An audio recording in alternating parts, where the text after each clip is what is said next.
Then Dank Sinatra, that's all gas. On the hunt in a tall grass. Intercepting every ball pass, then I run it back, that's a TD. Check the scoreboard, y'all last, we up one, you see me.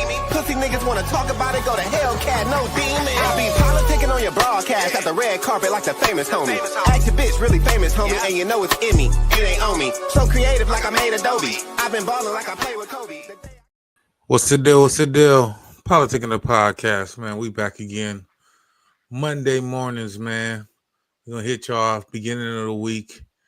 Let it run all week, man. So Monday mornings, PolitiKan The Podcast. Back again, man. You already know I had to bring one of the OGs back, politic with me. Shedeur, y'all. What's going on, brother? Man, feels good to be back. Feels good Baby, to be back. back. Yes, sir. Yes, sir.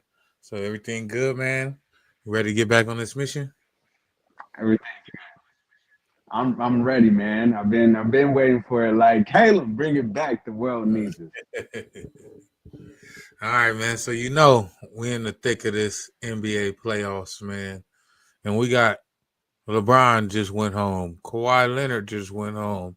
Kevin Durant, he didn't even make the playoffs. Like, we got people like Jason Tatum and and Shai Gilgeous-Alexander. We got all these new stars, Anthony Edwards, that are taking the forefront. But the question that no one can really seem to answer nowadays is, with LeBron exiting the first round of the playoffs and Golden State being 3 years removed from their last championship, who is the face of the NBA right now? Like, who would you say is the face of the NBA and why? Oh man, this is a tough question. Who's the face of the NBA? Because you got SGA, you got Anthony Edwards, you got Tatum. You got Joker. I mean, Indiana is coming out smoking right now. Did I miss? And I'm like, does Greek Freak still count in this? Like, so who I got to go with?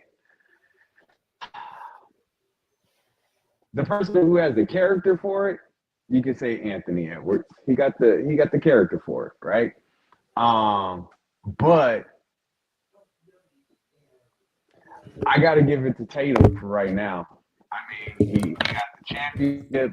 He could damn near go for a second one back-to-back. Anthony Edwards is doing good, but Tatum's resume, he's building on it. He's with one of the greatest franchises in NBA history. You know, really, if you got to put the face of a franchise or an organization, that means you also got to have the team behind it as well. So if we say Anthony Edwards, how many people you really think is getting behind the Timberwolves? Not a lot of people. I don't know. A lot of people are saying Anthony Edwards because of personality, but just like a lot of people were saying that John Morant a few years ago when the Grizzlies were having their little run and they were young and up and coming. So a lot of people try to put them in the forefront like they're the face of the league, but they haven't won anything yet. Jason Tatum finally got over the hump last year, got his championship.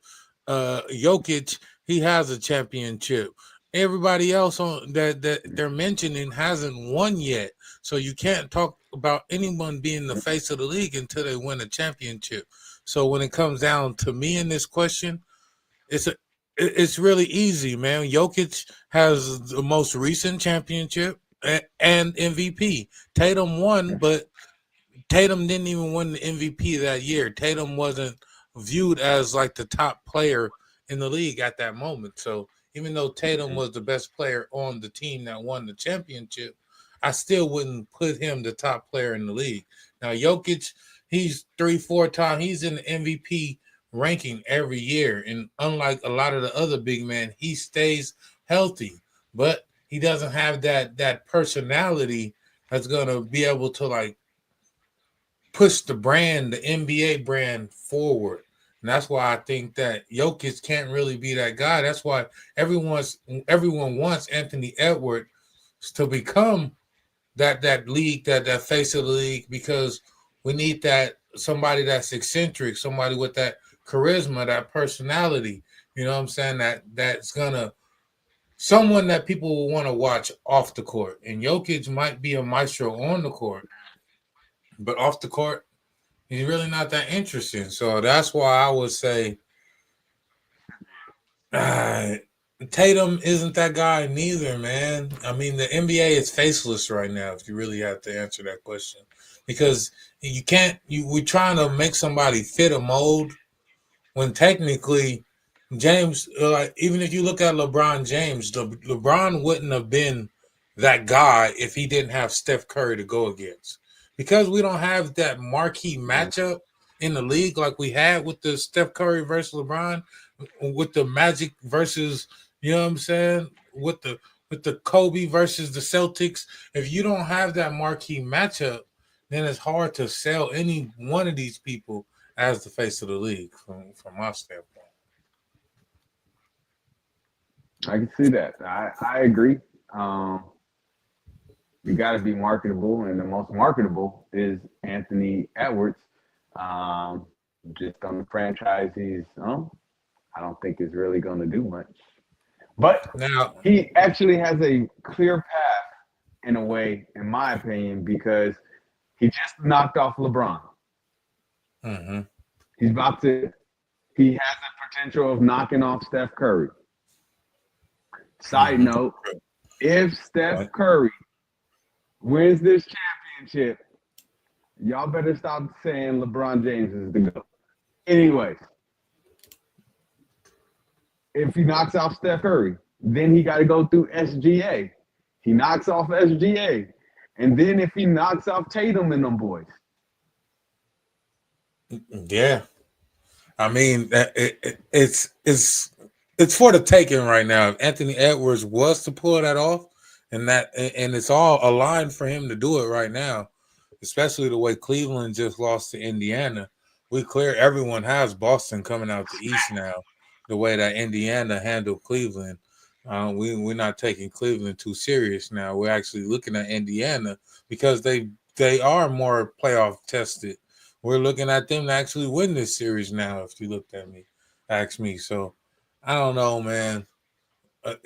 For me, this playoffs is just like you talked about Anthony Edwards and Rudy Gobert. You know, having that game to send the Lakers home, and the main thing that the Lakers were missing was a big man. And I think that is a perfect segue into our next topic is small ball, man.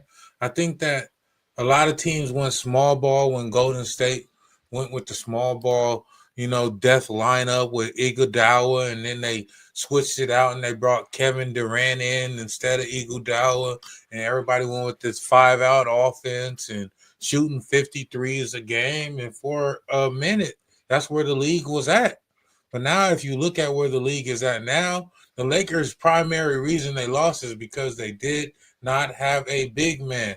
There are a lot of teams like Minnesota, like New York, that have two big men, not even one. They have two centers that they rotate all day and night. So I think the league is going back to half-court offense. You see playoff games now where these playoff games are ending in 90 points, 84, 50 points. They're not these 150-point games like they were in the regular season. So when it comes down to playoff basketball, half-court offense is the thing, and that fast-paced small ball thing seems to be going out. So what are your thoughts on teams that are still trying to run the small ball lineups and shoot 53s a game? Do you think that that is a thing of the past, that the Warriors struck gold while they had it, and that never will be duplicated? James Harden just lost another Game 7. Every team that James Harden has been on has pretty much played this way. What is your thoughts on small ball lineups Do you think that the league should move away from him or continue? Please move away from the small ball. Me and myself, I'm more of like a center kind of guy. I like the big man. If I'm starting my franchise, I'm trying to find me a big man. So yes, I want to move away from small ball because it was good. The Warriors milked it when they had the chance. They switched it up, and now everybody else is trying to duplicate it, and it's just not working for them. First and foremost, they don't have a Steph Curry on their team. They don't have at that time another sniper in Klay Thompson, and Draymond, is he the biggest guy? No, but he plays big. And a lot of people, when you have a big, I'm just glad we going back to it because Jokic ain't small. He's a big guy. If Embiid can stay healthy, the 76ers could be dangerous if they switch some things up because now they have Maxey and then they have a big and then you have Paul George.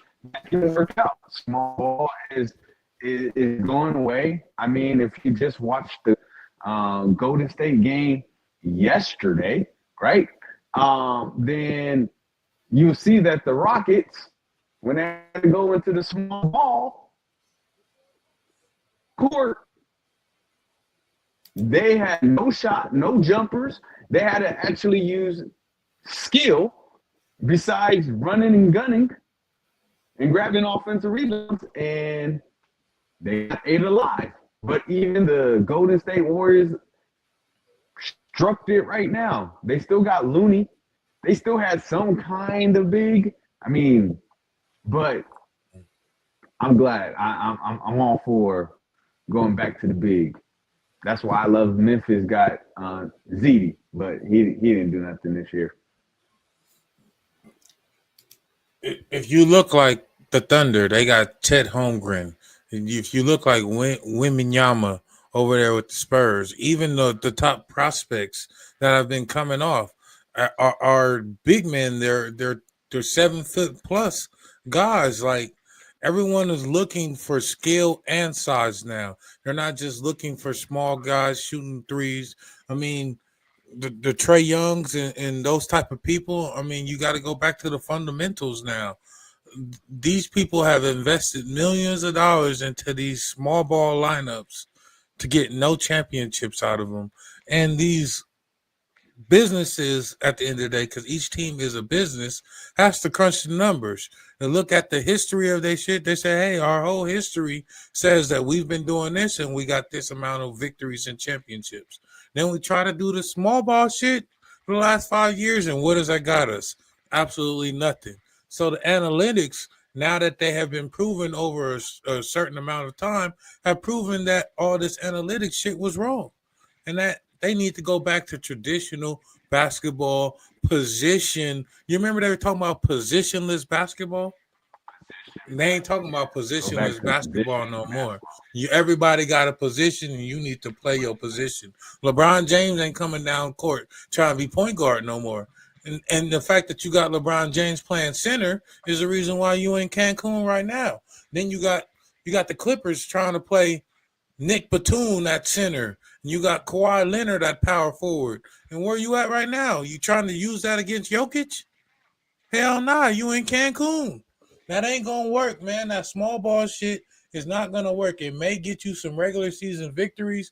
It may get you some playoff seeding, but when it comes to the playoffs, if you do not have 1 to 2 serviceable big men, you will not make it past the first round. And that's why the Lakers and the Clippers are both at home. The Clippers had one. They had Zubac, but the men with that Zubac got in foul trouble or hit the bench, and we have no other big men. The Lakers had none at all. It got to the point where they didn't even play Jackson Hayes. They got rid of that big man. Shit, man. Going forward, you got to have a center, man, in this league, man. Small ball is over with. So we just had the NFL draft the other day, man, last week. We all know that the second and third days of the draft had the most views ever because Shedeur Sanders was still on the draft board, and he was chosen in the 5th round. Now, a lot of people are blaming the NFL, saying that they colluded against him and that it's a thing to make a message to show them that, hey, you're not dictating anything when you come out of college and come to the NFL. What are your thoughts on no one touching Shedeur Sanders? It's come out that owners told the GMs to take Shedeur completely off of the draft board, a lot of the teams. So why do you think that Shedeur was taken off of draft boards? Do you think that was it his interviews? Do you think it was his father? Or do you think that the NFL colluded together to send a message to Deion, to Shedeur, and to other prospects that think that they can control the narrative when they come into this league? What's your thoughts? First and foremost, I just want to say on this particular topic, I don't have much expertise on it, but what my brain goes, I believe it's all of it. And first thing that came to my head is the league has dealt with Deion for many years, right? Deion has made the league a lot of money, but you weren't able to control Deion. I mean, at one point in time, Deion was playing 2 sports, right? So they may have a taste in their mouth as the league going like father, like son, right? And so the league and its owners, and we know how strict when it comes to the NFL, if you compare it to the NBA players, they can freaking not go to practice, not do anything, and they'll still get traded to the team that they want to. NFL don't play like that. Of what I have seen, it's very strict. No, we are the owners. We run this, not y'all. So therefore, I think it is a message to the league and to everybody else. Y'all don't run it. We run this. If y'all didn't understand when we were like, no, we're done with the dude from let's see, Cam Newton. They were like, nah, we done with you. He still was a good football player. And they were like, nah, get you out of here. Right? So if you got a personality on you, they're going to get rid of you.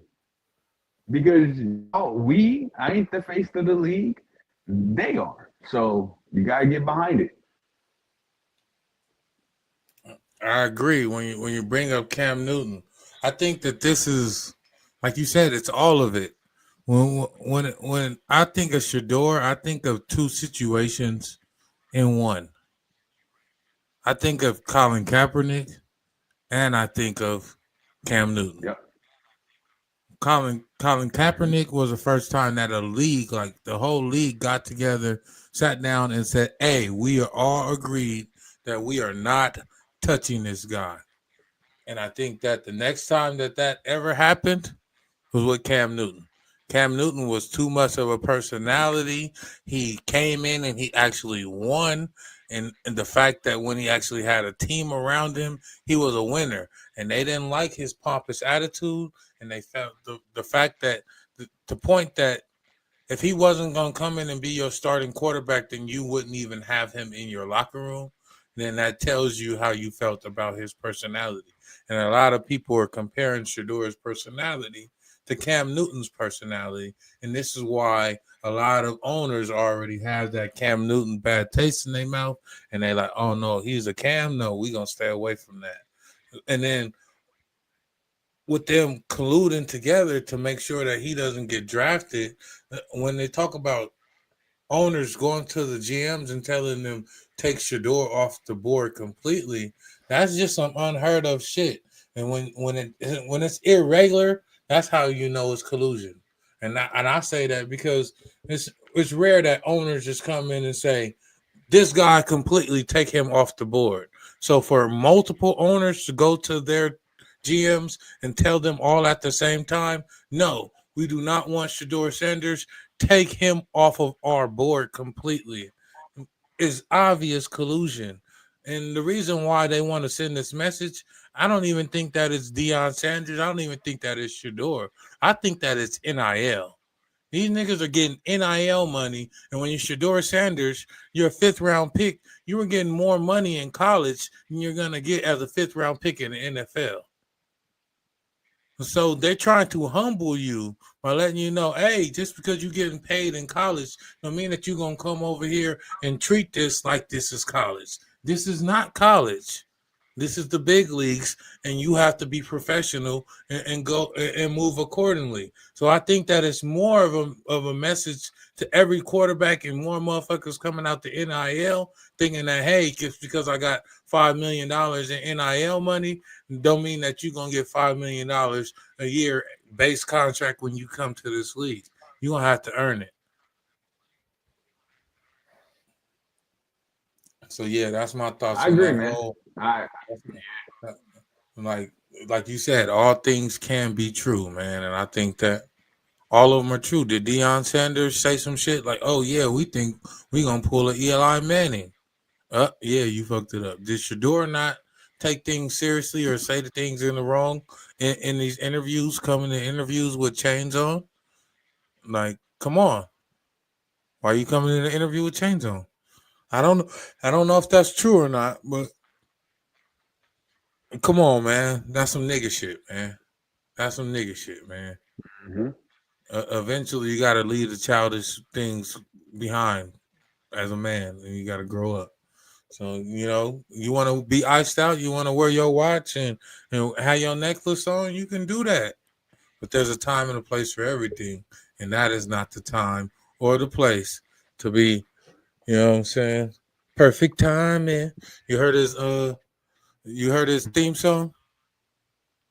Shedeur got a theme Hell song. no. I had to bust down my AP. Perfect Oh, timing. Yeah, man. Shedeur Sanders. So, man, blessings to Shedeur. We know that he going to be successful.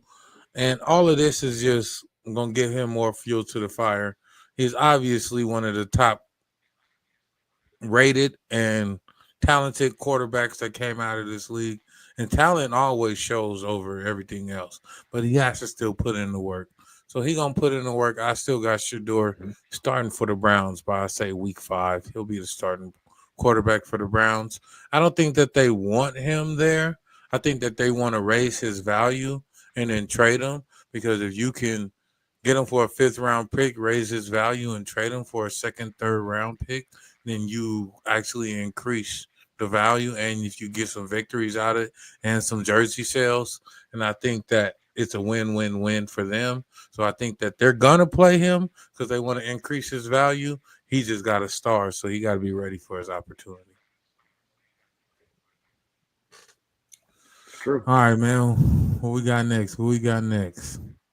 Oh, man. So this is a question that I've been seeing because we've been seeing all these like Ricos. We've seen so many like hip hop Ricos going down nowadays. And we're like, how many, like, that used to be made for mob bosses. Why are all these hip hop artists going down on Ricos? This is ridiculous. And a lot of the times they're going down because they're self-stitching. They're posting everything that they do on the internet. They're making subliminals in their music. They are leaving paper trails because on the internet, if you didn't post it, it didn't happen. It's not real.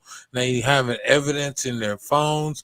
They're thinking that they're sending disappearing messages on these platforms, thinking that they just automatically delete. But no, they actually stay on the server. A lot of people are snitching on themselves and getting themselves in a lot of trouble. We got a lot of podcasters that are doing podcasts. They're going on there telling hood stories. Most famously, the 60 Crips indictment right now with Brick Baby and Loose Cannon. A lot of podcasts, stuff that they talked about is being used in the case. What are your thoughts on all this self-snitching, man? Are we in the era of self-snitching, and do you see an end to this, or will it only get worse? I think we are in an era where the everybody wants to be real, right? So the best way to be real is to be real. What's on your mind, say what's on your heart, and everything like that. And then people jump up on podcasts and create their own podcast and do their own music and everything like that, thinking about the short term and not thinking about the long term. And the long term is that's why they say whatever you say can be held against you in a court of law. So where you just think you just have your freedom of speech is just saying your mind and saying what's on your heart, or you want to look the hardest in the street, or whatever the case may be, whatever you say can be held against you. And everything is recorded nowadays. So we in an era of a lot of people are just talking the talk and talking to big themselves up, and in that you can get up in some stuff. So, that's why they said you got 2 ears and 1 mouth for a reason. You should listen more than you speak. I think that we're in the era of commentary. You post a post on Instagram. What do you want? People to comment. Post on YouTube. What do you want? People to comment. There's no journalism. Something happens, the information comes out. This YouTuber does commentary. That YouTuber uses that information to do their own commentary. The next person comments on that comment, and so on and so forth. This is the era of commentary. So a lot of people, like you said, put this information out because they want people to talk about it. And then once people start talking about it, it ends up putting them in these situations where they end up behind bars for the information that no one would have known about if you hadn't have started the conversation in the first place. And that's a lot of things. Is Exactly. that that person may have cooperated. Yeah, that person may have been on paperwork. But if your ass never sat on the podcast and said that shit in the first place, then that nigga would have never knocked on his door. They would have never been asking him this question. He would have never got interrogated. So yes, they're still wrong for their part. But you started this whole shit by going on a podcast and telling yourself. Like, I don't know. I've interviewed plenty of artists. I've done plenty of shit, and I've had artists who incriminate themselves in interviews, and after the interview, I say, "Hey, I'm not dropping this shit. You don't even gotta. I'm not editing because I'm not editing nothing out. But I'm not putting that out just because that's a bad look, man. Anything that can affect somebody's, like any piece of content that can affect somebody's future, their life, their livelihood. I'm not about to put some piece of content out that might affect somebody's livelihood. And a lot of people talk shit on No Jumper, but then you got niggas lining up to go to No Jumper. They just had a thing with Travis Ford.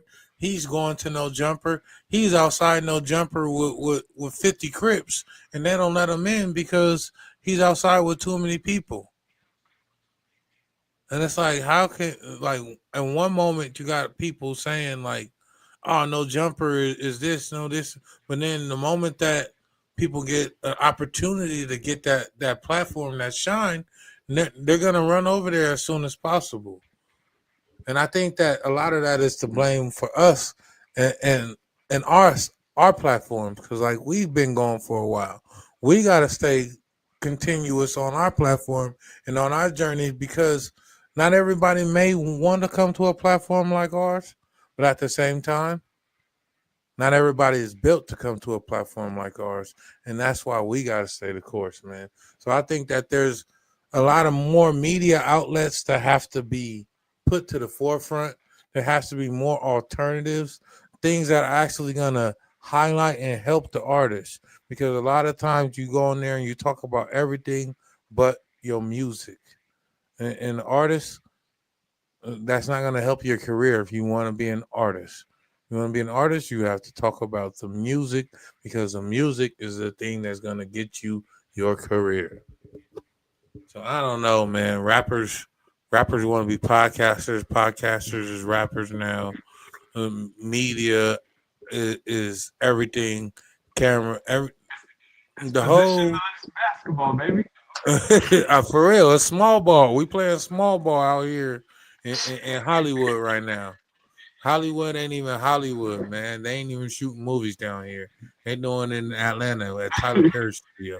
They ain't even shooting in Hollywood no more. So I don't know, but I think that a lot of these rappers, especially, are going down on RICO charges, and they're literally playing lyrics.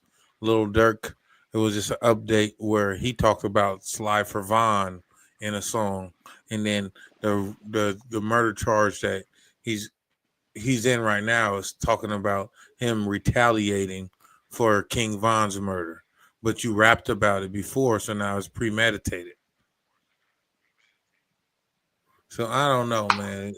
It's just like it's all cool to rap about it and get them views and them clicks to get that little revenue coming in. But on the back end, you're gonna end up spending that money on lawyers and soups, and that ain't worth it to me.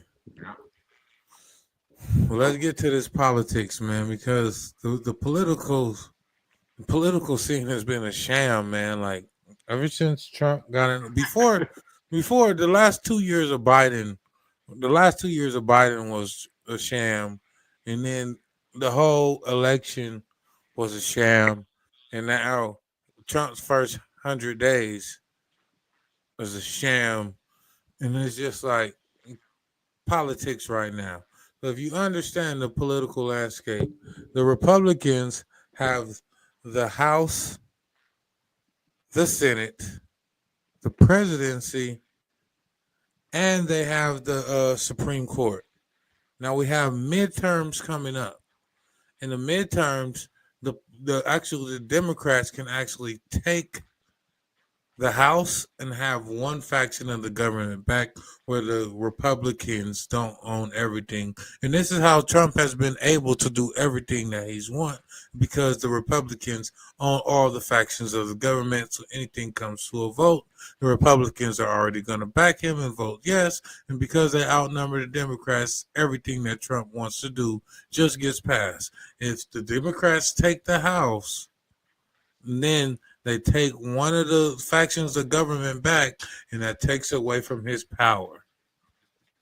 So I think that should be the main focus. They shouldn't even be trying to find a presidential candidate right now because we still got 3 years before the next presidential race. So you got another 2 years before you got to run somebody. You need to focus on his midterms and getting a Democratic House so that we can have some type of checks and balances in the government the way that it was created.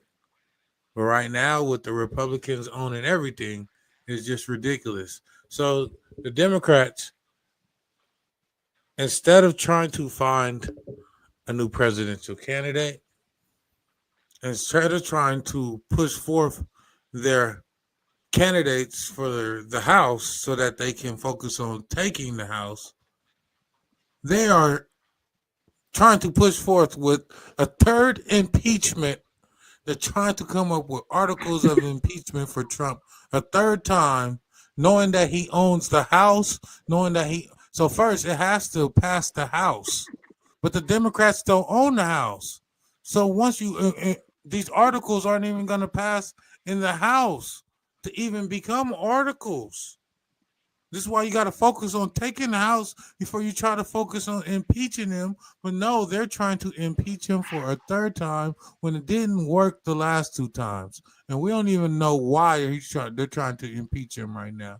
We don't even have the reason why yet. But this is the talk. Instead of focusing on candidates, instead of focusing on taking the House so that they can have some type of power within the government, They're trying to come up with articles of impeachment again when this dude is only 100 days into his new presidency. What is going on with the Democratic Party? What is your thoughts on this plan to try to impeach Trump again? I think that with his record low numbers, I think it's all a Ponzi scheme. They're just trying to ruin his image.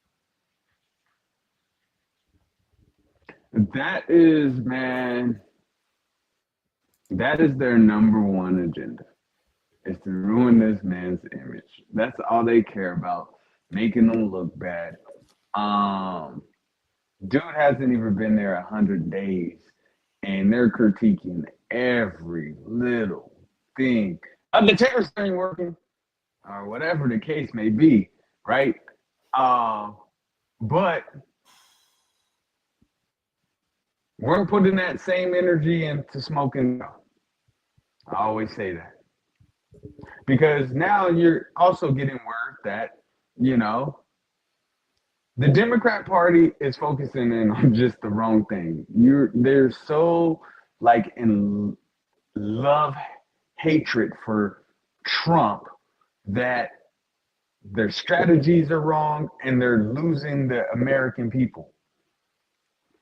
If you had a different candidate, you probably would have won.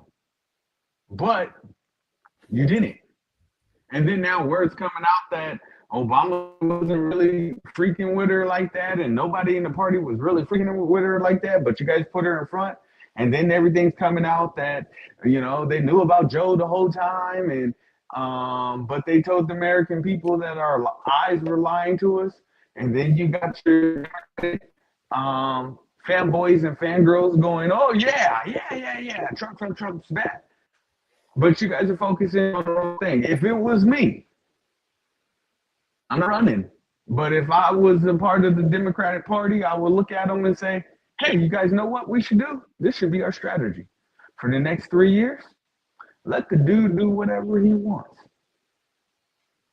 Well, that sounds like a stupid strategy, Chiquette. Well, let's do it like this. If the country, now it's a 50-50 chance. If the country goes to crap, well, they ran the whole thing.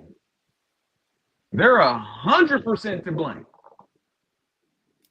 Then they don't have nobody to go off of and go, oh, well, it was because we couldn't do this because the Democrats stopped us from doing this. That could be one strategy. They're probably not going to do that. They should be focusing in on the strategy that you said.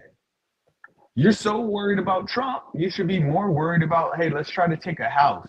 Let's try to get some kind of power back. But they so worried about this Trump delusion that everybody now has sounded like The View. For real. And it's like, and I know there are a lot of people that voted for Trump are already turning face and being like, oh, I never should have voted for him. I never should have voted for him. No one on this earth can affect the change of a whole country, and you understand or wait with that shit in 100 days. We haven't even had enough time to see the effects of his policies to see if they work or not. And I'm not defending Trump at all because I sure as hell didn't vote for the man.